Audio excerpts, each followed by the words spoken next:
Hello dear students, आज के class में हम लोग गॉस थ्योरम का जो एप्लीकेशन है उसको पढ़ेंगे। पिछले क्लास में हम लोग गॉस थ्योरम को देखे थे और गॉस थ्योरम कितना इंपॉर्टेंट है ये भी मैं आप लोग को बताया था कि ये आपके बोर्ड एग्जाम के लिए या फिर आप सीबीएसई बोर्ड से हो या फिर आप किसी भी स्टेट बोर्ड से हो तो ये आपके लिए काफ़ी इंपॉर्टेंट है। इसके अलावा आपके कॉम्पिटिटिव एग्जाम्स के लिए ये भी काफ़ी इंपॉर्टेंट है ये आपका गॉस थ्योरम। फिर इसका 3-4 एप्लीकेशन है वो भी उतना ही इंपॉर्टेंट है जिसको अभी हम लोग देखेंगे, उसमें से एटलीस्ट एक एप्लीकेशन को और फिर उससे रिलेटेड एक क्वेश्चन को हम लोग सॉल्व करेंगे।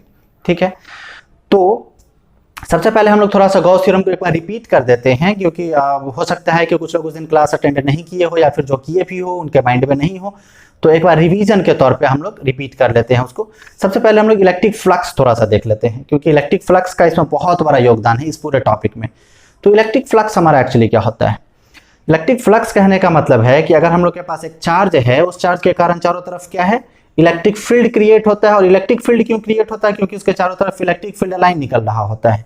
ठीक है, तो जो इलेक्ट्रिक फील्ड लाइन कुछ इस तरह से निकल रहा है चारों तरफ, वही इलेक्ट्रिक फील्ड लाइन अगर किसी सरफेस से क्रॉस करे, सपोज कीजिए ये इलेक्ट्रिक फील्ड लाइन चार्ज से निकल रहा है और इस सरफेस से परपेंडिकुलरली क्रॉस करेगा, मतलब 90 डिग्री पर क्रॉस करेगा, 90 डिग्री का एंगल बनाते हुए, तो जितना number of electric field line cross कर रहा है, जैसे मान लीजिए 4 से 10 इलेक्ट्रिक फील्ड लाइन निकल के उसको क्रॉस करता है परपेंडिकुलरली, तो इलेक्ट्रिक फ्लक्स जिसको हम लोग फाई से डिनोट करते हैं, उस फाई का वैल्यू हमारा क्या हो जाएगा? 10। मतलब इलेक्ट्रिक फ्लक्स का जो संख्या है वो क्या हो जाएगा?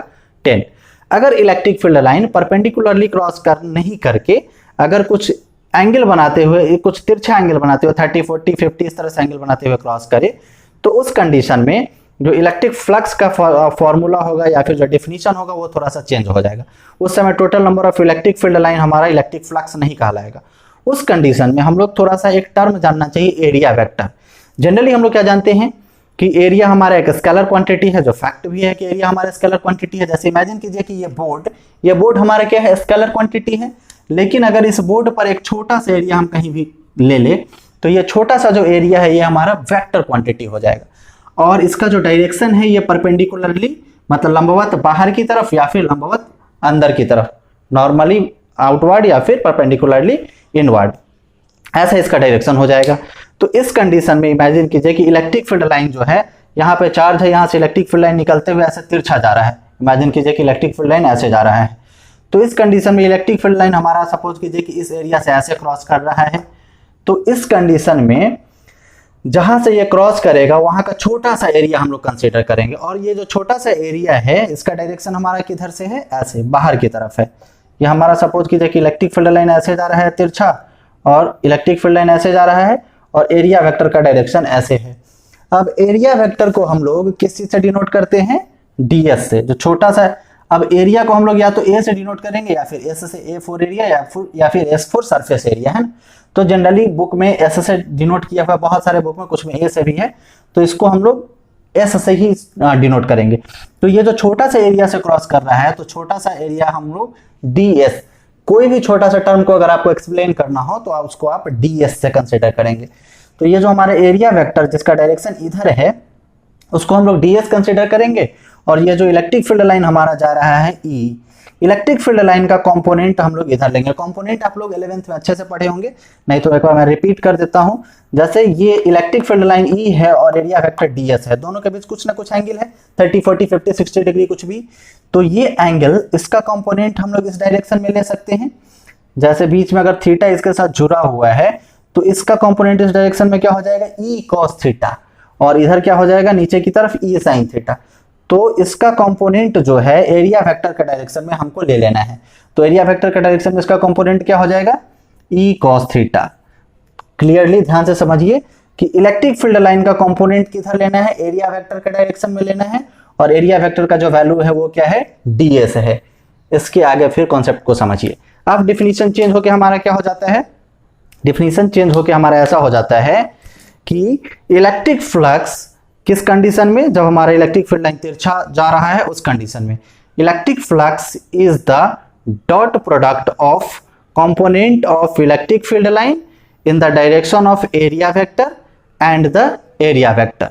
किसका dot product? Electric field line का जो हमारा कंपोनेंट एरिया वेक्टर के डायरेक्शन में है उसका, और एरिया वेक्टर का, दोनों का जो हमारा डॉट प्रोडक्ट है। एरिया वेक्टर हमारा क्या है? ds, इलेक्ट्रिक फ्लक्स जो है हमारा फाई, वो क्या है, किसका किसका डॉट प्रोडक्ट है, एरिया वेक्टर का। फिर किसका प्रोडक्ट है, इसके साथ एरिया वेक्टर को हमको किसके साथ प्रोडक्ट करना है, इलेक्ट्रिक फील्ड लाइन का कंपोनेंट, इलेक्ट्रिक फील्ड लाइन जो है ई, उसका कंपोनेंट किसके डायरेक्शन में, एरिया वेक्टर के डायरेक्शन में। तो इसका ये जो हमारा इलेक्ट्रिक फील्ड लाइन ई था, इसका कंपोनेंट एरिया वेक्टर के डायरेक्शन में कितना निकला है, ई cos थीटा हमारा निकला है। अब इस दोनों का जो हमारा प्रोडक्ट है, इसी को हम लोग बोलेंगे इलेक्ट्रिक फ्लक्स। इसी को हम लोग चाहे तो ऐसे भी लिख सकते हैं, ds vector dot E vector.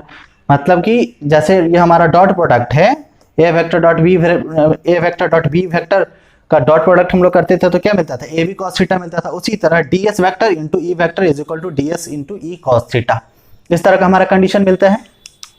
तो ये हमारा इलेक्ट्रिक फ्लक्स का एक डिफिनीशन था। अब ये छोटा सा एरिया से निकल रहा था, यहाँ से इस तरह का पूरे एरिया से अगर हम लोग ले तो फाई इक्वल टू क्या हमारा हो जाता था, close surface integral of E vector dot ds vector. ये हम लोग पहले से पढ़ चुके हैं। उसके बाद हम लोग गॉस थ्योरम के अकॉर्डिंग एक फार्मूला पढ़े थे। क्या फार्मूला पढ़े थे, गॉस थ्योरम का कहना है, गॉस थ्योरम के अकॉर्डिंग इलेक्ट्रिक फ्लक्स जो है वो क्या होता है, Q बाई एप्सिलॉन नॉट होता है। ये मैंने थोड़ा सा रिपीट कर दिया है जानबूझ के 2-4-5 मिनट समय लेकर, कि आप लोग के लिए थोड़ा सा तरोताजा हो जाएगा। फाइनली हम लोग दोनों फाई को इक्वल भी कर सकते हैं, ऐसा भी कर सकते हैं कि Q by epsilon naught is equal to close surface integral of E vector dot ds vector. या तो आप ऐसे लिखिए या फिर उल्टा भी लिखिएगा तो कोई फर्क नहीं पड़ता है, लेकिन पढ़ने में थोड़ा सुविधा होता है ई वेक्टर डॉट ds वेक्टर, इसलिए हम लोग ऐसे लिख लेते हैं। तो ये हमारा गॉस थ्योरम का स्टेटमेंट है। फाइनली पहला स्टेटमेंट ये है गॉस थ्योरम का, फाइनली ये है। तो ये गॉस थ्योरम ऑलरेडी हम लोग पढ़ चुके हैं और इसका लिंक आपको इसके डिस्क्रिप्शन में मिल जाएगा, वहां से आप इसको चाहे तो दोबारा देख भी सकते हैं बाद में, ठीक। या फिर आप नहीं देखे हो तो पहले भी देख सकते हैं। तो इसके बाद जो है हम लोग अब स्टार्ट करते हैं गॉस थ्योरम का एप्लीकेशन को। गॉस थ्योरम का हम लोग पहले ही जान चुके हैं कि 3-4 एप्लीकेशन है, उसमें से पहला एप्लीकेशन हम लोग अभी देखेंगे। पहला एप्लीकेशन है हमारा गॉस थ्योरम का, electric field due to a line charge. अब चार्ज का जो डिस्ट्रीब्यूशन होता है वो 3 तरह का होता है, हम लोग पहले जान चुके हैं। कौन कौन सा, लीनियर चार्ज डिस्ट्रीब्यूशन, फिर सरफेस चार्ज डिस्ट्रीब्यूशन, फिर कौन सा होता है, वॉल्यूम चार्ज डिस्ट्रीब्यूशन। उसको थोड़ा सा रिमाइंड करना है, अगर ध्यान में नहीं हो तो फिर से आप कॉपी पलट कर देख सकते हैं या फिर उसका भी आप वीडियो देख लेंगे। तो electric field line due to a line charge. अब इमेजिन कीजिए कि एक हम लोग के पास लाइन है, अब इस लाइन पे चार्ज जो है हमारा इस तरह से कुछ फैला हुआ है। इमेजिन कीजिए कि पॉजिटिव चार्ज इस पूरे लाइन पे कुछ इस तरह से फैला हुआ है, ठीक है। अब इसके कारण हमको क्या फाइंड करना है, इलेक्ट्रिक फील्ड फाइंड करना है। क्या फाइंड करना है, electric field due to a line charge. इस लाइन चार्ज के कारण हमको इलेक्ट्रिक फील्ड फाइंड करना है। इस इलेक्ट्रिक फील्ड जो हम लोग फाइंड करेंगे, इसको समझने से पहले एक और टर्म हमको समझना चाहिए। उस टर्म का नाम है गॉसियन सरफेस। उस टर्म का नाम क्या है, गॉसियन सरफेस। इसको इरेज करके पहले इसके नीचे हम लोग गॉसियन सरफेस को समझेंगे। गॉसियन सरफेस समझने के बाद इस टर्म को हम लोग फिर से समझेंगे, गॉसियन सरफेस। अब गॉसियन सरफेस क्या होता है, बहुत ध्यान से बहुत केयरफुली समझिए। सबसे पहले हम लोग कूलॉम्स लॉ को ध्यान में लाते हैं। कूलॉम्स लॉ हमारा 2 चार्ज के बीच में फोर्स फाइंड करता है, या फिर इलेक्ट्रिक फील्ड भी अगर फाइंड करता है तो 2 चार्ज के बीच में फाइंड करता है। फिर उसके बाद हम लोग सुपरपोजिशन प्रिंसिपल पढ़े थे। तो सुपरपोजिशन प्रिंसिपल कितने चार्जों के बीच फाइंड करता है, 2, 3, 4, 5, 6, 7, 8, 9, 10, मतलब जो काउंटेबल चार्ज है, काउंटिंग नंबर का चार्ज है, उतने चार्जों के बीच हमारा सुपरपोजिशन प्रिंसिपल कार्य कर सकता है, वर्क करता है। अब ऐसा तो नहीं है कि अनकाउंटेबल चार्ज है उसके बीच सुपरपोजिशन प्रिंसिपल वर्क करेगा, ऐसा बिल्कुल भी नहीं होता है। तो वैसे कंडीशन जहां पर हमारा कूलॉम्स लॉ या फिर सुपरपोजिशन प्रिंसिपल दोनों वर्क नहीं करे, वैसे कंडीशन में हमको कौन सा अप्लाई करना है, गॉसियन सरफेस को अप्लाई करना है। अब इमेजिन कीजिए जो फिगर अभी मैंने बनाया था कि एक लाइन पे चार्ज फैला हुआ है, यहाँ पे क्या है, अनकाउंटेबल नंबर ऑफ चार्ज है। हो सकता है 100, 200, 500, 1000, 2000, कितना भी चार्ज उस लाइन के लॉन्ग फैला हुआ हो। तो उस कंडीशन में हम लोग कौन सा अप्लाई करेंगे कंडीशन, गॉसियन सरफेस वाला। अब गॉसियन सरफेस क्या होता है, अब गॉसियन सरफेस वो चीज है जो एक सरफेस हम लोग एज्यूम करेंगे। हम लोग क्या एज्यूम करेंगे, जहां पर भी कौन सा कंडीशन अप्लाई नहीं होगा, कूलॉम्स लॉ, मतलब जहां पर 2 चार्ज होगा वहीं पे कूलॉम्स लॉ अप्लाई होगा। जहां पर 5, 10, 20, 50 काउंटेबल नंबर ऑफ चार्ज होगा वहीं पर सुपरपोजिशन प्रिंसिपल अप्लाई होगा। जहां पर ये दोनों अप्लाई नहीं होगा वहां पे हम लोग गॉसियन सरफेस लेंगे। अब गॉसियन सरफेस क्या होता है, एक जहां पे हमारा जिस किसी भी सरफेस पे चार्ज फैला हुआ है उस सरफेस से एक पर्टिकुलर डिस्टेंस पर, जैसे इमेजिन कीजिए कि 2 सेंटीमीटर, तो इसके 2 सेंटीमीटर पर इसके चारों तरफ हम एक ऐसा एरिया लेंगे जो इसको चारों तरफ से कवर करता हो। एक ऐसा एरिया लेंगे जो चार्ज डिस्ट्रीब्यूशन के चारों तरफ से उसको कवर करता हो और इक्वल डिस्टेंस पर कवर करता हो। ठीक है, तो उस तरह के सरफेस को हम लोग बोलेंगे गॉसियन सरफेस। और गॉसियन सरफेस, अब इमेजिन कीजिए कि ये एक लाइन है, एक लाइन के चारों तरफ से हम लोग कौन सा सरफेस ले सकते हैं? सिलेंडर का चाहे तो ले सकते हैं। तो इमेजिन कीजिए कि इस तरह का कुछ सरफेस ले सकते हैं, सिलेंडर का सरफेस ले सकते हैं, है ना। सिलेंडर इसके चारों तरफ से हम लोग इस तरह से ले लेते हैं, चारों तरफ से इसको सिलेंडर से घेर देते हैं जो इक्वल डिस्टेंस पर 2 सेंटीमीटर के डिस्टेंस पर है, या फिर आप कुछ भी डिस्टेंस जो भी आप लेना चाहे वो ले सकते हैं। इमेजिन कर लेते हैं कि r डिस्टेंस पर है कुछ, ठीक, इस तरह का कंडीशन है। तो इस वजह से जो है ये जो हमारा गोल सा सरफेस है चारों तरफ, उस पर क्या होगा, इलेक्ट्रिक फील्ड का वैल्यू जो है, इलेक्ट्रिक फील्ड जो अप्लाई हो रहा है चारों तरफ के सरफेस पर, वो इक्वल अमाउंट में होगा। क्यों इक्वल अमाउंट में होगा? क्योंकि चार्ज जो हमारे यहाँ पे फैला हुआ है वो तो हमारा इक्वल है, और इक्वल डिस्टेंस पे हम लोग चारों तरफ देख रहे हैं, इक्वल डिस्टेंस पे चारों तरफ देख रहे हैं, तो इक्वल डिस्टेंस पे हमारा इलेक्ट्रिक फील्ड का भी वैल्यू क्या होगा, सेम होगा। अब इलेक्ट्रिक फ्लक्स वाले पार्ट में आते हैं। अब यहां से जो इलेक्ट्रिक फील्ड लाइन निकल रहा है, वो इलेक्ट्रिक फील्ड लाइन यहां से निकलने के बाद सरफेस को परपेंडिकुलरली क्रॉस कर रहा है चारों तरफ, इधर इधर इधर इधर चारों तरफ परपेंडिकुलरली क्रॉस कर रहा है। जब परपेंडिकुलरली क्रॉस करेगा तो इलेक्ट्रिक फ्लक्स और एरिया वेक्टर दोनों का डायरेक्शन क्या होगा, सेम होगा। ठीक है, तो इस कंडीशन को हमको थोड़ा सा ध्यान में रखना। सबसे पहले हम लोग गॉसियन सरफेस का थोड़ा सा डेफिनेशन लिखते हैं। और एक और इंपॉर्टेंट चीज, जैसे जैसे मैं लिखूंगा बोर्ड पे वैसे वैसे आप लिखना स्टार्ट करेंगे। सबसे बिल्कुल क्लास की तरह आप इमेजिन करेंगे कि आप बिल्कुल क्लास में बैठे हुए हैं, और जब भी बैठेंगे कॉपी पेन लेकर, जो भी आपका नोटबुक है फिजिक्स का वो और पेन लेकर ही बैठेंगे, और एटलीस्ट 3 पेन ले लेंगे, रेड ब्लैक ब्लू, और भी पॉसिबल हुआ तो और भी कलर का ले सकते हैं आप। तो सबसे पहले आप लोग हेडिंग दे देंगे एप्लीकेशंस ऑफ गॉस लॉ या फिर एप्लीकेशन ऑफ गॉस थ्योरम।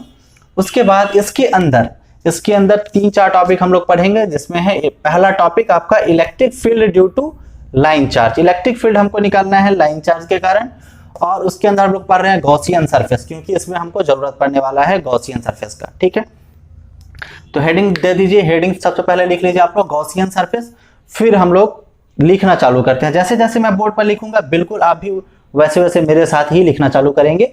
इस मतलब ऐसे क्या होगा कि आप बिल्कुल क्लास जैसा माहौल को महसूस करेंगे। ठीक है, तो सबसे पहले गॉसियन सरफेस देखते हैं। द सिचुएशन वेयर, या फिर व्हेन भी आप लिख सकते हैं। द सिचुएशन व्हेन या फिर वेयर, जो आपका इच्छा हो लिख ले। Coulomb's law,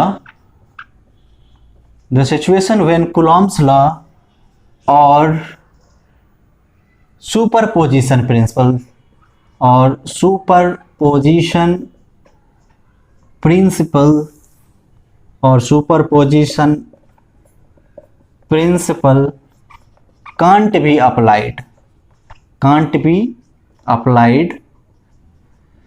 The situation where Coulomb's law और सुपरपोजिशन प्रिंसिपल, Coulomb's लॉ छूट गया यहाँ पे, Coulomb's लॉ और superposition principle can't be applied, then we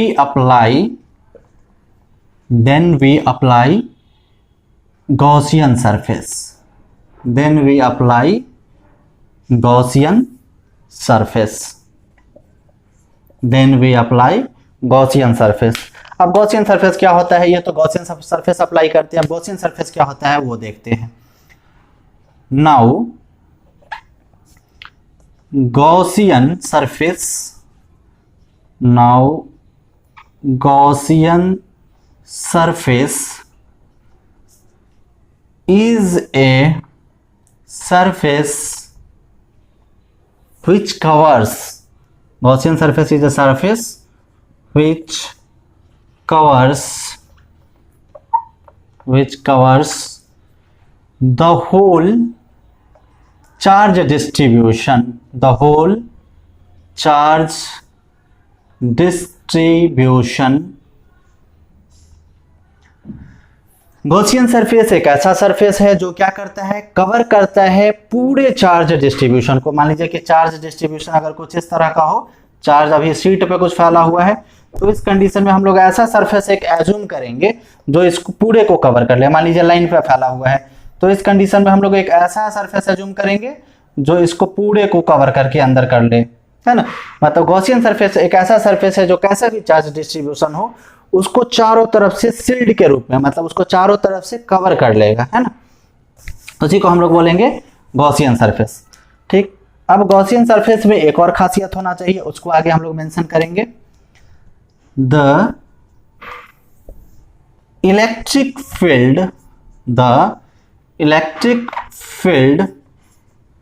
created, जो हमारा चार्ज है, तो चार्ज हमारा क्या करता है, इलेक्ट्रिक फील्ड क्रिएट करेगा।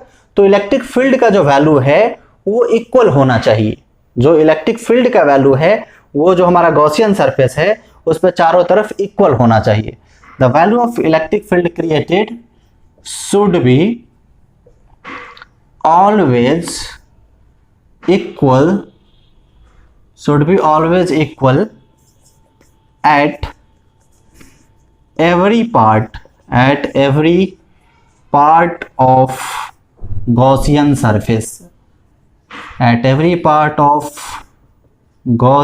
surface, गॉसियन सरफेस के एवरी पार्ट पे क्या होना चाहिए, इलेक्ट्रिक फील्ड जो क्रिएट हो रहा है उसका वैल्यू सेम होना चाहिए, इक्वल होना चाहिए, है ना। अच्छा, 10 फ्लक्स क्रिएटेड या फिर electric flux created, 10 electric flux created, इस तरह से जो हमारा इलेक्ट्रिक फ्लक्स क्रिएट हो रहा है should be always perpendicular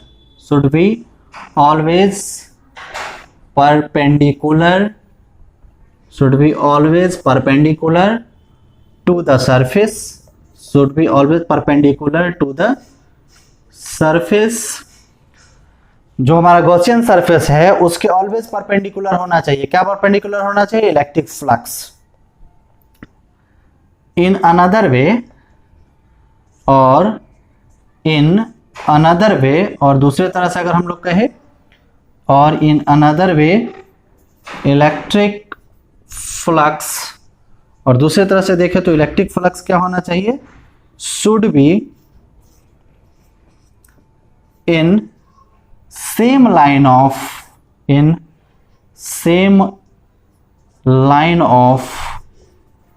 area vector, और दूसरे शब्दों में कहा जाए तो क्या कहा जा सकता है कि इलेक्ट्रिक फ्लक्स जो हमारा क्रिएट होगा वो हमारा एरिया वेक्टर के लाइन में ही होना चाहिए। मतलब अब सबसे पहले अगर कुछ आपका छूट गया है तो इसमें जल्दी से नोट कर लीजिए। उम्मीद है कि आप लोग इतना फास्ट तो जरूर होंगे कि इजीली मेरे साथ नोट कर रहे होंगे, और मेरा भी स्पीड थोड़ा सा स्लो ही है, तो फटाक से आप इसको नोट करके कंप्लीट कीजिए। उसके बाद मैं प्रैक्टिकली एक बार थोड़ा सा आपको एक्सप्लेन करता हूँ। अब देखिए, जो चार्ज हमारा इस तरह से फैला हुआ है एक लाइन के अलॉन्ग, वो हमारा क्या है, चारों तरफ से एक एरिया से कुछ घिरा हुआ है, ठीक है। और उस जिस एरिया से घिरा हुआ है उसके सरफेस को हम लोग क्या बोलेंगे, गॉसियन सरफेस बोलेंगे। फिर यहाँ से हमारा क्या है, ऐसे डिस्टेंस पर है जहां पर ऐसा ही डिस्टेंस हमारा चारों तरफ है। मतलब मान लीजिए कि अगर सिलेंडर से हम घेर रहे हैं तो सिलेंडर का जो रेडियस है वो फिक्स होना चाहिए। मान लीजिए 3 सेंटीमीटर 5 सेंटीमीटर कुछ भी, वो फिक्स है। तो वहां पर इस चार्ज के कारण जो इलेक्ट्रिक फील्ड लाइन निकल रहा है वो इलेक्ट्रिक फील्ड का वैल्यू क्या होगा, चारों तरफ सेम होगा।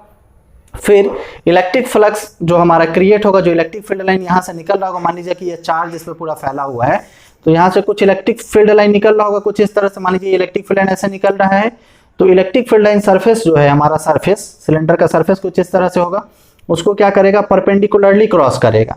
यहाँ पर 90 डिग्री का एंगल बनाते हुए क्रॉस करेगा, और परपेंडिकुलरली क्रॉस करेगा, या फिर इसी को हम लोग बोले जो यहाँ इलेक्ट्रिक फ्लक्स क्रिएट होगा, वो इलेक्ट्रिक फ्लक्स क्या होगा, एकदम परपेंडिकुलरली होगा। जब electric field line perpendicularly surface को क्रॉस करेगा तो इलेक्ट्रिक फ्लक्स भी हमारा परपेंडिकुलरली होगा।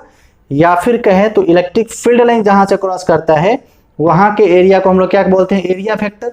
तो एरिया वेक्टर और जो इलेक्ट्रिक फील्ड लाइन इधर से क्रॉस कर रहा है, दोनों क्या होगा, सेम लाइन में होगा, ठीक है। अब इसको आप फटाक से नोट कर लीजिए। यही चीज हम समझा रहे थे अभी। इसके बाद हम लोग टॉपिक स्टार्ट करेंगे अपना electric field due to line charge. उम्मीद है आप लोग नोट कर लिए होंगे, तो इसको अब मैं इरेज करता हूं। अगर नहीं नोट कर पाए होंगे तो आप वीडियो को पॉज करके नोट कर लीजिए, या फिर आप चाहे तो इसका स्क्रीनशॉट लेकर इसको बाद में भी नोट कर लेंगे, लेकिन आप क्लास में नोट कर लेंगे तो आपके लिए ज़्यादा बेहतर रहेगा। गॉसियन सरफेस के बाद फिर हम लोग थोड़ा सा अब जो अपना फ्रेश टॉपिक है उसको स्टार्ट करेंगे, और आप लोग रेडी हो जाइए अब अच्छे से बेहतर ढंग से समझने के लिए। और उसके साथ साथ अब आप क्लास में ही नोट करने पर ज़्यादा फोकस करें, और 2-3 पेन लेकर अच्छे से, जैसे मैं बनाऊंगा फिगर वगैरह वैसे ही आप मेरे साथ भी बनाना स्टार्ट करेंगे।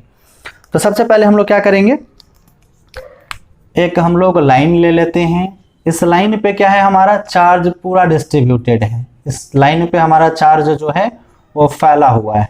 जैसा हमारा हेडिंग है, हेडिंग हमारा क्या है, electric field due to a long line charge. एक लॉन्ग लाइन चार्ज है जिसके कारण हमको इलेक्ट्रिक फील्ड का वैल्यू फाइंड करना है।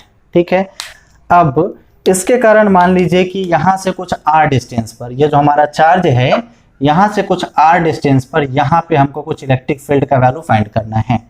यहाँ से कुछ r डिस्टेंस पर हमको इलेक्ट्रिक फील्ड का वैल्यू फाइंड करना है। चार्ज को हम लोग कुछ यहाँ लेते हैं, इस चार्ज पे यहाँ से r डिस्टेंस पर इस पूरे चार्ज के कारण हमको इलेक्ट्रिक फील्ड का वैल्यू फाइंड करना है। यहाँ पर जो हम लोग चार्ज लेते हैं इलेक्ट्रिक फील्ड फाइंड करने के लिए, वो क्या होता है, बहुत छोटा सा टेस्ट चार्ज होता है। मतलब इस चार्ज के वैल्यू को हम लोग इग्नोर करके चलते हैं। ठीक है, यहाँ पर हमको इलेक्ट्रिक फील्ड का वैल्यू फाइंड करना है r डिस्टेंस पर। अब इस कंडीशन में हम लोग क्या करते हैं, पहले मैं फिगर को समझा दे रहा हूँ, फिर उसके बाद हम लोग लिखना स्टार्ट करेंगे। सिचुएशन ऐसा है कि चार्ज हमारा एक लाइन का नाम कुछ दे दीजिए y dash. Line y dash के अलोंग हमारा चार्ज फैला हुआ है, चार्ज हमारा डिस्ट्रीब्यूटेड है, जिसकी वजह से हमको क्या करना है, यहाँ से r डिस्टेंस पर एक P पॉइंट है, इस पॉइंट का नाम मान लीजिए P है। इस P पॉइंट पर हमको इलेक्ट्रिक फील्ड का वैल्यू फाइंड करना है। अब जिसके कारण सबसे पहला वर्क हम लोग क्या करेंगे कि एक गॉसियन सरफेस ले लेंगे, क्योंकि इस मान लीजिए कि यहाँ पर एक चार्ज होता है, यहाँ पे एक चार्ज, तो कूलॉम्स लॉ के हेल्प से हम लोग इलेक्ट्रिक फील्ड फाइंड कर लेते। मान लीजिए यहाँ पर 5 चार्ज होता और यहाँ पे एक चार्ज, तो हम लोग ऐसे ऐसे करके इलेक्ट्रिक फील्ड का वैल्यू यहाँ पे फाइंड कर लेते, जो सुपरपोजिशन प्रिंसिपल में हम लोग पढ़े थे। लेकिन यहाँ पे चार्ज तो काउंटेबल है नहीं, तो यहाँ पे हम लोग क्या अप्लाई करेंगे, गॉसियन सरफेस। और गॉसियन सरफेस कैसे अप्लाई करेंगे, ये चार्ज के इक्वल डिस्टेंस पर, जैसे ये r डिस्टेंस पे हमको फाइंड करना है P पॉइंट पे, तो चारों तरफ से सेम डिस्टेंस पे, जितना डिस्टेंस पे हमको फाइंड करना है, मान लीजिए यहाँ पे चार्ज फैला हुआ है, यहाँ पे हमको फाइंड करना है, तो इतना ही डिस्टेंस पर चारों तरफ से हम लोग क्या करेंगे, एक घेरा बना देंगे। इसी घेरा को हम लोग क्या कहेंगे, गॉसियन सरफेस। अब इसके चारों तरफ से हम लोग क्या कर रहे हैं, एक घेरा बना दे रहे हैं। ध्यान रखेंगे कि ये डिस्टेंस हमेशा इक्वल होना चाहिए। हो सकता है मेरा इक्वल ना भी दिखे, फिगर में थोड़ा सा बोर्ड पर बनाने में प्रॉब्लम होता है, तो आप लोग इक्वल डिस्टेंस रखेंगे, है ना। इसको हम लोग क्या करेंगे, इस तरह से सिलेंडर से हम लोग चारों तरफ से इसको घेर दिए। सिलेंड्रिकल गॉसियन सरफेस है हमारा। अब चार्ज हमारा चारों तरफ से घिर गया, जिसके कारण हमको ये जो P पॉइंट है, इस P पॉइंट पर हमको इलेक्ट्रिक फील्ड का वैल्यू फाइंड करना है। ठीक, अब अभी हम लोग क्या पढ़े हैं कि चार्ज है, तो चार्ज के कारण क्या होगा, चारों तरफ इलेक्ट्रिक फील्ड लाइन निकल रहा होगा, इधर भी चारों तरफ इलेक्ट्रिक फील्ड लाइन निकल रहा होगा। तो इलेक्ट्रिक फील्ड लाइन हम लोग सिर्फ एक पॉइंट पे इमेजिन करके चलते हैं कि इलेक्ट्रिक फील्ड लाइन, वैसे चारों तरफ आप चाहे तो शो कर सकते हैं, लेकिन फिगर बड़ा भद्दा दिखेगा, तो इसलिए हम लोग क्या करेंगे, सिर्फ एक पॉइंट पे, इस यहाँ पे हमारा इलेक्ट्रिक फील्ड लाइन जो इसको क्रॉस कर रहा है, इस P पॉइंट को, इस इलेक्ट्रिक फील्ड लाइन को हम लोग कुछ ई लिख लेते हैं। थोड़ा सा लंबा सा अगर हम लोग इसको ले रहे तो कोई प्रॉब्लम नहीं होना चाहिए। इलेक्ट्रिक फील्ड लाइन E, ठीक है। और अभी हम लोग क्या पढ़े हैं, गॉसियन सरफेस में जो इलेक्ट्रिक फील्ड लाइन क्रॉस कर रहा है, तो इस एरिया के किसी न किसी हिस्सा से क्रॉस करेगा। जो हमारा सिलेंडर है उसके किसी पोर्शन से क्रॉस करेगा, जहां से क्रॉस करेगा वहां पे हमारा क्या हो जाएगा, वहां जो हमारा एरिया है, छोटा सा एरिया, वो क्या हो जाएगा, एरिया वेक्टर हो जाएगा। मतलब ये जो है हमारा एरिया वेक्टर। और इलेक्ट्रिक फील्ड लाइन का जो डायरेक्शन है, वही डायरेक्शन किसका रहेगा, एरिया वेक्टर का भी रहेगा। ठीक है, मतलब दोनों के बीच जो एरिया वेक्टर और इलेक्ट्रिक फील्ड लाइन के बीच का जो एंगल है वो क्या है, 0 डिग्री। क्यों 0 डिग्री है, जैसे इलेक्ट्रिक फील्ड लाइन अगर ऐसे जा रहा है और एरिया वेक्टर हमारा क्या हो रहा है, ऐसे जा रहा है, तो दोनों अगर सेम लाइन में जा रहा है तो एंगल 0 डिग्री हुआ। समझ पा रहे हैं इस चीज़ को? अगर नहीं समझ पा रहे तो थोड़ा सा और देखिए। जैसे मान लीजिए कि ऐसे अगर जा रहा होता है इलेक्ट्रिक फील्ड लाइन ऐसे और एरिया वेक्टर ऐसे, तो दोनों के बीच कुछ एंगल बनता, ऐसे होता तो एंगल थोड़ा सा कम बनता, ऐसे होता तो और कम बनता, और फाइनली ऐसे है तो एंगल बनेगा ही नहीं, मतलब एंगल क्या होगा 0 डिग्री। ठीक, अब ये जो फिगर है हमारा, इसको हम लोग एक्सप्लेन कर देंगे अपने लैंग्वेज में। जैसे मैं लिख रहा हूँ आप लोग लिखना धीरे धीरे सीखेंगे, और एग्जामिनेशन हॉल में आप लोग बिल्कुल अपने लैंग्वेज में इसको एक्सप्लेन करेंगे। ठीक है, कंसीडर, हम लोग क्या कंसीडर कर रहे हैं वो देखिए। और सबसे पहले फिगर जैसे हम बना रहे थे उस समय आप लोग को फिगर नोट कर लेना चाहिए। जो लोग नहीं नोट किए हैं फटक से फिगर को नोट कर लीजिए, और जैसे हम लिख रहे हैं वैसे ही आप मेरे साथ भी लिखना चालू करेंगे। ठीक है, तो लिखना चालू कीजिए। Consider one line Y Y dash along which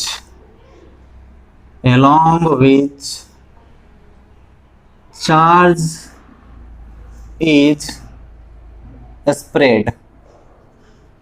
हम लोग क्या कर रहे हैं, एक लाइन वाई वाई डैश को कंसिडर कर रहे हैं जिसके लॉन्ग चार्ज हमारा फैला हुआ है, ड्यू टू विच, जिसके कारण, due to which we have to find, due to which we have to find electric field, due to which we have to find electric field at point P, which is at distance, r from the linear charge distribution. Line के long charge फैला हुआ तो इसको हम लोग क्या बोलेंगे, linear charge distribution, linear charge distribution. ठीक है, तो लिखे है उसको हम लोग समझ लीजिए कि एक लाइन है जिसपे वाई वाई डैश हमारा लाइन का नाम है, जहां पे चार्ज हमारा फैला हुआ है। इससे आर डिस्टेंस पर एक पी पॉइंट है, इससे आर डिस्टेंस पर एक पी पॉइंट है जहां पर हमको इलेक्ट्रिक फील्ड का वैल्यू फाइंड करना है, जो यहां से आर डिस्टेंस पर है। वही चीज हम लोग लिख रहे हैं, आर डिस्टेंस पर है किसके, लीनियर चार्ज डिस्ट्रीब्यूशन के। ठीक, अब इसका हम लोग का लीनियर चार्ज डिस्ट्रीब्यूशन में हम लोग देखे थे linear charge density. Linear charge density को हम लोग किससे डिनोट करते हैं, लैम्डा से। पीछे वाले जो भी टॉपिक्स है उसको आप ध्यान में रखेंगे, तभी आपको आगे वाला टॉपिक अच्छे से समझ में आएगा। ठीक है, लीनियर चार्ज डेंसिटी को हम लोग लैम्डा से डिनोट किए थे, और लैम्डा बराबर हमारा क्या होता है, चार्ज अपॉन क्या, लाइन, मतलब कि Q बाई एल, या फिर आप चाहे तो Q को मतलब चार्ज को आप लैम्डा इंटू एल भी लिख सकते हैं ऐसे। ठीक है, तो ये इन सारी चीज़ों को हम लोग पहले ही देख चुके हैं। तो हेयर, इसी में हम लोग लिखेंगे here linear charge distribution, here linear charge distribution, here linear charge density, linear charge density हमारा लैम्डा है, here linear charge density lambda equal to Q upon L। Here linear charge density is lambda equal to Q upon L। इस चीज को हम लोग mention करके रखते हैं। फिर इसके बाद हम लोग क्या किए हैं, एक गॉसियन सरफेस को इमेजिन किए हैं। नाउ पैराग्राफ चेंज करके भी हम लोग लिख सकते हैं। Now consider one Gaussian surface, now consider one Gaussian surface, Gaussian में G हमेशा कैपिटल लिखिएगा, Gaussian surface due to which, या फिर due to नहीं लिखिए, consider one Gaussian surface from which electric field line is crossing perpendicularly from point P, ठीक है। अब हम लोग क्या कंसीडर करते हैं, गॉसियन सरफेस को कंसीडर करते हैं, जिसके कारण क्या होता है, जिससे इलेक्ट्रिक फील्ड हमारा क्रॉस करता है इसके थ्रू परपेंडिकुलरली इससे क्रॉस करता है गॉसियन सरफेस से P पॉइंट पर। ठीक है, अब इसके बाद जो है थोड़ा सा हम लोग देखेंगे कि हमारा जो फॉर्मूला था इलेक्ट्रिक फ्लक्स का फाई इक्वल टू हमारा क्या फॉर्मूला था, close surface integral of E dot d S या फिर ई vector dot d s vector लिखिए। अच्छा, इसलिए लिखने से पहले हम लोग थोड़ा सा रिमाइंड कर देते हैं उस चीज को। फ्रॉम, इससे ऊपर का चीज है ये, इससे नीचे हम लोग फिर लिख रहे हैं फ्रॉम डिफिनीशन ऑफ, किसके डिफिनीशन से आप लोग देख रहे हैं, from definition of electric flux, from definition of electric flux. Electric flux के डिफिनीशन से हम लोग जानते हैं, क्या जानते हैं, phi equal to closed surface integral of E vector dot d s vector, ऐसा होता है। फिर हम लोग जानते हैं कि ये जो डॉट प्रोडक्ट है, डॉट प्रोडक्ट में क्या हो जाता है, हमारा cos थीटा लगता है और क्रॉस प्रोडक्ट में sin थीटा लगता है। फिर यहाँ पर हमारा वैल्यू क्या आ जाएगा, close surface integral of E D S cos theta, ठीक है। ई डी एस और cos थीटा, ये जो थीटा है हमारा किसके किसके बीच का एंगल होता है, ये जो हमारा इलेक्ट्रिक फील्ड है और ये जो हमारा एरिया वेक्टर है, दोनों के बीच का एंगल थीटा होता है। तो थीटा का वैल्यू कितना है यहाँ पर, 0 degree. Here theta is equal to 0 degree. So we will put the value of theta as 0 degree. So now we can write closed surface integral of E ds cos 0 degree. The value of cos 0 degree is 1. So the value of phi finally we get as closed surface integral of E ds. Finally E ds का value हमारा क्या हो जाएगा, cos 0 degree का 1, तो इसमें 1 से गुना करेंगे तो 10 का 10 हमारा हो जाएगा। इसके बाद फिर हम लोग यहाँ पे इसको घेर देते हैं, यहाँ पे हम लोग लिखेंगे, आप जो नोट किए होंगे उसको ऐसे नोट करेंगे, यहाँ पे ये वाला पोर्शन, फिर उसके बाद ये वाला पोर्शन, फिर यहाँ पे इसके बाद ये वाला पोर्शन।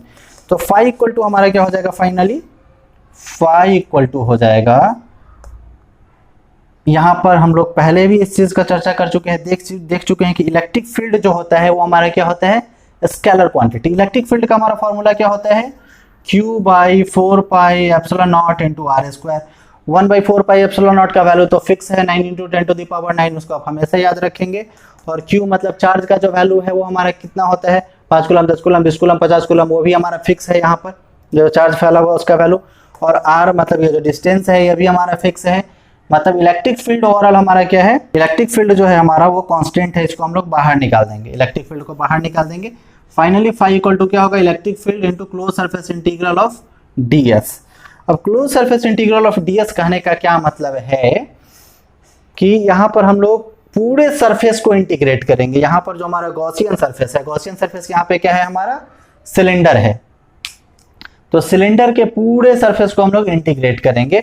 तो सिलेंडर के पूरे सरफेस को अगर हम लोग इंटीग्रेट करें तो सिलेंडर का सरफेस एरिया लिखेंगे। तो सिलेंडर का सरफेस एरिया क्या होता है, 2 पाई आर एच, ठीक है। तो यहाँ पर एक चीज आप लोग मेंशन कर देंगे, इसका जो लेंथ है गॉसियन सरफेस का, इसको हम लोग एल कंसीडर कर रहे हैं। गॉसियन सरफेस का जो लेंथ है इसको हम लोग एल कंसीडर कर रहे हैं। इस फिगर में इसको आप शो कर दीजिए।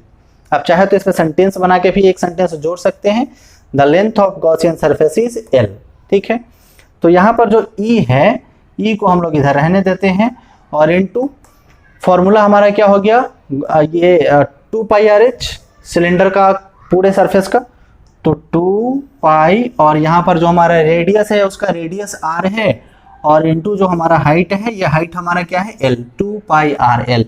मतलब फाई इक्वल टू जहाँ पर हमारा वैल्यू आया है वो वैल्यू क्या आया है, ई इंटू 2 पाई आर एल, ठीक। अब ऊपर से थोड़ा सा आप लोग अगर नोट नहीं किए होंगे तो स्क्रीनशॉट लेकर नोट कर लीजिए या फिर पॉज करके नोट कर लीजिए, क्योंकि ऊपर से थोड़ा सा इरेज करने का प्लानिंग है मेरा, ठीक है। अब अकॉर्डिंग टू गॉस थ्योरम हम लोग क्या जानते हैं, अकॉर्डिंग टू गॉस थ्योरम का जो डिफिनीशन है या फिर गॉस लॉ का जो डिफिनीशन कहिए, उस डिफिनीशन से हम लोग क्या जानते हैं, फाई का वैल्यू, फाई इक्वल टू होता है क्यू अपॉन एप्सिलॉन नॉट। उसके अकॉर्डिंग क्या होता है, phi equal to Q upon epsilon not.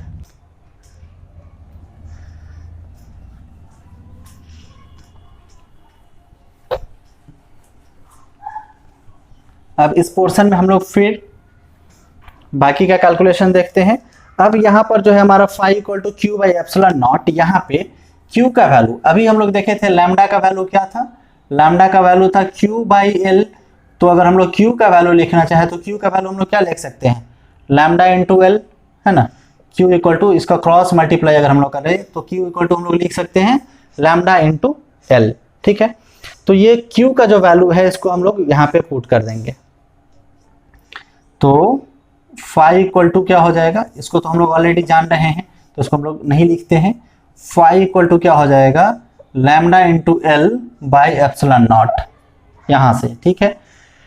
फिर इसके बाद यहाँ पे फाई का वैल्यू हमारा ये है और यहाँ पे फाई का वैल्यू ई इंटू 2 पाई आर एल है, तो दोनों को हम लोग इक्वेट कर सकते हैं। इसको हम लोग इक्वेशन 1 मान लीजिए और इसको इक्वेशन 2 मान लीजिए। By equating equation 1 and 2, by equating equation 1 and 2, equation 1 और 2 को आप इक्वेट करेंगे तो हमको क्या मिलता है, lambda L by epsilon naught is equal to 2 pi R L, 2 pi R L, ठीक है। यहां से E into 2 pi R L into E, मतलब E into 2 pi R L है ना, E into 2 pi R L, और इधर जो हमारा फाई का वैल्यू है वो है lambda L by epsilon not. तो फाइनली जो है हमारा, अब एल से एल हमारा कैंसिल हो सकता है, जो कैंसिल होने वाला टर्म है उसको हम लोग कैंसिल कर सकते हैं, तो एल से एल हमारा कैंसिल हो जाएगा। अब फाइनली यहाँ पे हमारा 2 पाई आर बचता है। हमको फाइंड क्या करना था, इलेक्ट्रिक फील्ड का वैल्यू, मतलब ई का वैल्यू हमको फाइंड करना है। तो ई इक्वल टू हम लोग लिखेंगे, ई इक्वल टू क्या हो जाएगा, लैम्डा इधर ऊपर है तो लैम्डा को ऊपर रहने देते हैं, एप्सिलॉन नॉट नीचे है और 2 पाई आर इधर है। 2 पाई आर इधर अगर आएगा मल्टीप्लाई में तो क्या हो जाएगा, 2 pi into epsilon naught R हम लोग लिख सकते हैं, 2 pi epsilon naught into R. मतलब जो इलेक्ट्रिक फील्ड का जो वैल्यू हमारा आता है फाइनली, वो इलेक्ट्रिक फील्ड का वैल्यू क्या हो जाता है, lambda by 2 pi epsilon naught into R. ये बहुत ही इंपॉर्टेंट फॉर्मूला है, इसको आप फटक से नोट कर लीजिए।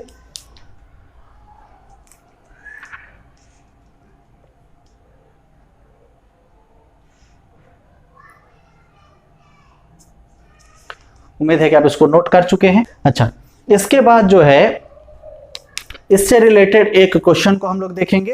क्वेश्चन बोल के भी लिखवा सकता हूं या फिर क्वेश्चन को हम पढ़ रहे हैं, आप लोग थोड़ा ध्यान से समझिए क्वेश्चन को। An infinite line charge produces a field of 9 into 10 to the power 4 newton per coulomb. एक इनफाइनाइट लाइन है, एक लंबा सा लाइन है चार्ज का, जिस पे चार्ज फैला हुआ है उस लाइन पे, वो प्रोड्यूस कर रहा है इलेक्ट्रिक फील्ड को, इलेक्ट्रिक फील्ड को प्रोड्यूस कर रहा है। मतलब लंबा सा लाइन है, लंबा सा लाइन पर चार्ज फैला हुआ है, वो चारों तरफ क्या प्रोड्यूस कर रहा है, इलेक्ट्रिक फील्ड प्रोड्यूस कर रहा है। तो इलेक्ट्रिक फील्ड का जो वैल्यू है वो 9 into 10 to the power 4 newton per coulomb है, ठीक है। At a distance of 4 centimetre, जो इलेक्ट्रिक फील्ड पैदा हो रहा है, जो प्रोड्यूस हो रहा है, वो 4 सेंटीमीटर पर प्रोड्यूस हो रहा है। Calculate the linear charge density, हमको लीनियर चार्ज डेंसिटी फाइंड करना है। लीनियर चार्ज, तो चलिए क्वेश्चन का सॉल्यूशन हम लोग फटाक से देख लेते हैं। सबसे पहले क्वेश्चन का कहना है कि एक लाइन पे हमारा चार्ज कुछ इस तरह से डिस्ट्रीब्यूटेड है, चार्ज हमारा पूरा फैला हुआ है, और चार्ज के फैले होने के कारण जो इलेक्ट्रिक फील्ड क्रिएट हो रहा है, वो इलेक्ट्रिक फील्ड का जो वैल्यू है वो हमारा 9 into 10 to the power 4 newton per coulomb है। और जो यहाँ से इसका डिस्टेंस है, वो डिस्टेंस हमारा कुछ 4 सेंटीमीटर है। आर इक्वल टू जो है हमारा 4 सेंटीमीटर, सेंटीमीटर को अगर मीटर में हम लोग कन्वर्ट करना चाहे तो क्या करेंगे, 100 से डिवाइड करना पड़ेगा, मतलब 4 डिवाइडेड बाई 100। आप इसको ऐसे रहने दे सकते हैं या इंटू 10 टू द पावर 2 भी कर सकते हैं, जो भी इच्छा हो। तो ये आर का वैल्यू आ गया। फिर अभी जस्ट जो हम लोग फॉर्मूला पढ़े हैं कि एक इलेक्ट्रिक फील्ड का वैल्यू हमको फाइंड करना हो, लाइन के अलोंग अगर चार्ज फैला हो, तो फॉर्मूला हमारा क्या था, electric field equal to lambda by 2 pi epsilon naught into R, ठीक है। इसमें हम लोग कोशिश करेंगे कि इसको 4 पाई एप्सिलॉन नॉट में कन्वर्ट कर दे, तो इसके लिए हम लोग 2 से ऊपर और 2 से नीचे मल्टीप्लाई कर देंगे। तो कहीं कहीं पर आपको इस तरह का भी फॉर्मूला मिल सकता है, कहीं कहीं पर 2 मल्टीप्लाई करके आपको लिख देगा कि 2 lambda by 4 pi epsilon naught into R, कहीं कहीं पर ऐसा भी आपको मिल सकता है। तो घबराना नहीं है कि आपने गलत पढ़ लिया। 2 से ऊपर और 2 से नीचे अगर हम लोग मल्टीप्लाई कर दे तो क्या हमको फॉर्मूला हो जाएगा, 2 lambda by 4 pi epsilon naught into R. Finally 1/4 pi epsilon naught का वैल्यू हमको मालूम होता है 9 इंटू 10 टू द पावर 9। इसके लिए हम लोग ये पैतरा किया, 2 से ऊपर और 2 से नीचे गुना करना, है ना। तो इलेक्ट्रिक फील्ड का जो वैल्यू हम फाइंड करेंगे, तो 2 लैम्डा, इलेक्ट्रिक फील्ड का वैल्यू हमारा दिया हुआ है 9 into 10 to the power 4 is equal to 2 lambda, और लैम्डा का भी वैल्यू हमारा दिया हुआ है, नहीं सॉरी, लैम्डा का वैल्यू हमको फाइंड करना है 2 lambda by 1/4 pi epsilon naught into R. तो आर का जो हमारा वैल्यू है वो कितना है 4 सेंटीमीटर, मतलब 4/100, और 1/4 पाई एप्सिलॉन नॉट का वैल्यू कितना होता है 9 इंटू 10⁻⁹। ये दिखने में नीचे है लेकिन इसका वैल्यू हमेशा हम लोग ऊपर लिखते हैं, 1/4 पाई एप्सिलॉन नॉट का वैल्यू 9 इंटू 10⁻⁹। अब चाहे तो इसको पहले भी लिख सकते हैं, बाद में भी लिख सकते हैं, कोई फर्क नहीं पड़ता है। अच्छा, अब जो है 100 से जाके ऊपर मल्टीप्लाई हो जाएगा, 100 से ऊपर। अब चाहे तो 4 को 2 से आप कैंसिल भी कर सकते हैं 2 टाइम्स में। यहाँ पर 2 को कैंसिल करने के बाद हम लोग क्या करेंगे 10⁻⁻2 को ऊपर ले जाकर इसमें कर देंगे। फिर हम लोग एक स्टेप बढ़ाते हैं, 9 into 10⁻4 is equal to lambda into 9 into 10⁻9 और 2 11 हो जाएगा फाइनली। अच्छा, यहाँ जो 2 है वो 2 से हम लोग इधर मल्टीप्लाई कर देते हैं। फिर लैम्डा इक्वल टू हमारा क्या बचेगा, लैम्डा इक्वल टू अगर हम लोग इधर करें, इधर मल्टीप्लाई में है तो डिवीजन वाले फॉर्म में आ जाएगा, 2 into 9 into 10⁻4 divided by 9 into 10⁻11। 9 से 9 हमारा कैंसिल। फाइनली हम लोग के पास क्या बचेगा 2 इंटू 10⁻, ऊपर देखिए +4 और नीचे 11 है, ऊपर 11 जाएगा तो माइनस हो जाएगा, -11, फाइनली -7 हो जाएगा। और जो लैम्डा का ऐसा यूनिट हम लोग लिखना चाहे तो linear charge density lambda equal to क्या होता है चार्ज अपॉन लेंथ, मतलब कि चार्ज का ऐसा यूनिट हमारा कूलम और लेंथ का ऐसा यूनिट मीटर, मतलब कूलम्ब पर मीटर, इसको हम लोग लिख सकते हैं। तो 2 इंटू 10⁻⁻7 कूलम्ब पर मीटर, या फिर कूलम्ब मीटर इन्वर्स भी आप लिख सकते हैं। इसके बाद कल वाले सेशन में हम लोग देखेंगे कि जब एक प्लेट पे हमारा चार्ज फैला हुआ हो तो उसकी वजह से इलेक्ट्रिक फील्ड कैसे क्रिएट होगा, उसका वैल्यू हम लोग फाइंड करेंगे, जो बहुत इंटरेस्टिंग टॉपिक है। और फिर जब 2 प्लेट पे हमारा इलेक्ट्रिक चार्ज फैला हुआ तो उसके वजह से हमारा इलेक्ट्रिक फील्ड किस तरह से क्रिएट होगा उसको हम लोग फाइंड करेंगे, और उससे रिलेटेड न्यूमेरिकल्स को करने का कोशिश करेंगे। और फिर इसके अलावा जो आपका एनसीईआरटी का न्यूमेरिकल हो गया या फिर एचसी वर्मा का न्यूमेरिकल हो गया, उसका अलग से सारा आपको सॉल्यूशन मिलेगा। मतलब ये जो टॉपिक जो भी हम लोग पढ़े हैं, सारे टॉपिक का जो भी रिलेटेड इससे रिलेटेड क्वेश्चन है आपके एनसीईआरटी में या फिर एचसी वर्मा में, उसका सॉल्यूशन आपको अलग से मिलेगा। और साथ साथ हर टॉपिक जो भी हम लोग यहाँ पे डिस्कस करेंगे उसका 1-2 क्वेश्चन एटलीस्ट हम आपको करवाने का जरूर कोशिश करेंगे कि 1-2 क्वेश्चन करवा के क्लियर करते चले, जैसे अभी करवाए हैं। और फिर इससे रिलेटेड जो भी क्वेश्चन आपके एचसी वर्मा या एनसीईआरटी में है उसको भी हम लोग वहाँ पे करते रहें। अच्छा, इसके बाद जो है हर रोज रात को 9 बजे आपका जो एनसीईआरटी बुक है उसमें डेली 1 या 2 पेज को मैं एक्सप्लेन करने का कोशिश करूंगा लाइव आकर, और आप लोग भी मेरे साथ जुड़कर उसको पढ़ने का कोशिश करेंगे।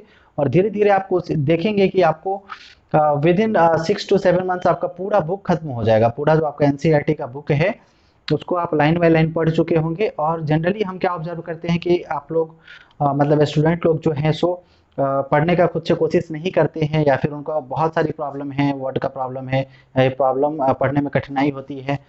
तो इन सारी चीज़ों को ध्यान में रखते हुए डेली आप रात में 9 बजे से 10-15 मिनट का समय निकाल कर आप देखेंगे लेक्चर को और सुनेंगे समझेंगे, वो निश्चित रूप से आपके लिए बेनिफिशियल होगा।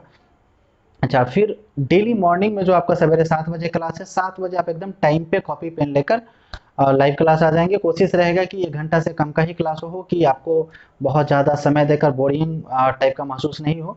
कोशिश करेंगे कि 40 to 50 मिनट का क्लास हर रोज़ आपको मिले। तो ठीक है, मिलते हैं फिर कल। आप लोग अपना ख्याल रखिएगा, अच्छे से रहिएगा। तब तक के लिए बाय बाय।